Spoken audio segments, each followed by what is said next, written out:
কোন্নগরে এক নৃশংস নারকীয় ঘটনা ঘটে গেল। মানে হাড়হিম করা ঘটনা, শুনলেই গা শিউরে উঠছে। একটা 8 বছরের ছেলে, 8 বছরের এক শিশুকে বাড়িতে ঢুকে ছুরি দিয়ে কুপিয়ে, ইট দিয়ে থেতলে খুন করা হলো। কতটা বীভৎস ভাবতে পারছেন? মৃত শিশুর বাবা, তার এখন কি অবস্থা ভাবুন। ক্যামেরার সামনে কি বলছেন শুনুন। ব্রুকলি মার্ডার যাকে বলা যায়, এই পুরোটা এত গর্ত হয়ে গেছে। ওই সিঁড়ি, ওখানে সিটে ইট আছে, ইটটা নেই ওখানে, ভিতরে ছিল ইট। ইট দিয়ে মারা হয়েছিল। ইট, ওর পোড়া খাবার একটা টুল থাকে, টুল, ভিতরে একটা গণেশ ভগবানের মূর্তি আছে, মূর্তিটা মেরে, মানে আরেকটা চাকু আছে, ছোট চাকু, সবজি কাটতে, ওই চাকুটা ব্যাঁকা হয়ে গেছিল। এ তো বুঝনি, মেন্টালি কিছু প্রবলেম আছে। এইভাবে কেউ না, মানে প্রফেশনাল কিলার এভাবে ওই জায়গাটাই।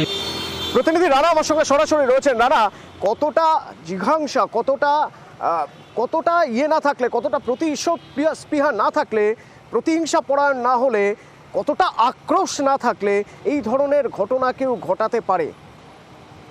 কি জানতে পারছে পুলিশ? কে বা কারা এই ধরনের ঘটনা ঘটালো? একদমই তাই অতনু। দেখো, যেভাবে গতকাল রাত্রে কোন্নগরের কানাইপুর আদর্শনগর যে এলাকায় একটা ক্লাস 4-এর ছাত্র, 8 বছরের, সে বাড়িতে যখন তার ঘরে পড়াশোনা করছিল,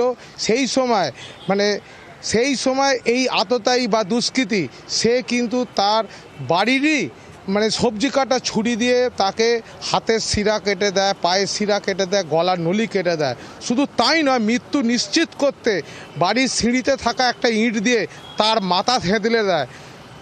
আরও কি, তার বাড়িতে যে একটা মূর্তি রয়েছে, গণেশের মূর্তি, সেই মূর্তি দিয়েও কিন্তু তার মাথায় বারবার আঘাত করে।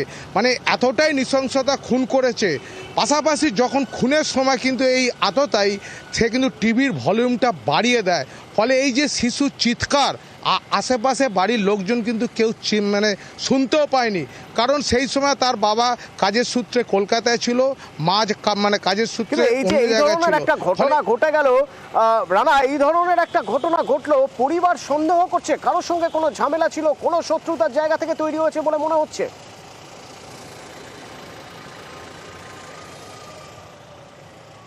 না, একদমই। দেখো, মৃত যে শিশুর বাবা কিন্তু জানিয়েছে যে তাদের সঙ্গে প্রতিবেশী, পাড়া প্রতিবেশীর সঙ্গে ভালো সদ্ব্যবহার ছিল, তাদের সঙ্গে ভালো যোগাযোগ ছিল, তার কোনো শত্রু ছিল না।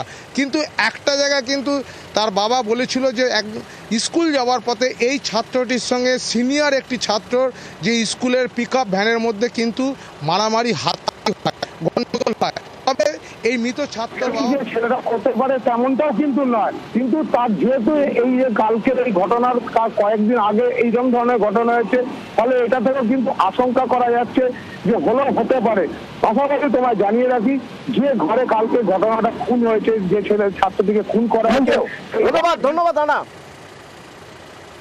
এক সপ্তাহ আগে স্কুলের আপসে গ্রুপের মধ্যে কিছু ঝামেলা হয়েছিল।